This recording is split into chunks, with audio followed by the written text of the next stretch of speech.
যে গানের কথার মধ্যে কথামালার মধ্যে খারাপ কিছু নেই, আল্লাহর প্রশংসা আছে, রাসূল সাল্লাল্লাহু আলাইহি ওয়াসাল্লামের প্রশংসা আছে, দেশের কোনো ভালো কিছু আছে, সাধারণ কোনো কিছু জাগতিক বিষয় আশয় আছে, যেটাতে কোনো গালমন্দ নাই, খারাপ কিছু নাই, অশ্লীলতার ছড়াছড়ি নাই, এরকম খারাপ কিছু নাই যে গান, সেই গান যদি খালি গলা কেউ গায়, কেউ শুনে, তাতে কোনো অসুবিধা নাই। এটাকে আমরা আবৃত্তি বলতে পারি, গান গাওয়াও আপনি বলতে পারেন।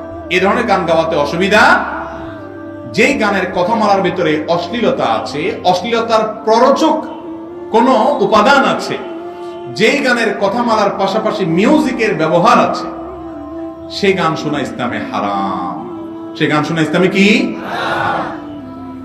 কয়দিন পরপরই আমরা দেখি সোশ্যাল মিডিয়াতে কোন এক গায়ক নায়ক সে ফতোয়া দিছে যে গান শোনা কোরআন হাদিসে কোথাও হারাম নাই, কেউ প্রমাণ করতে পারবে না, চ্যালেঞ্জ দেয়। শ্রীপুরের ট্যাবলেটওয়ালা চ্যালেঞ্জ দেয় কারে?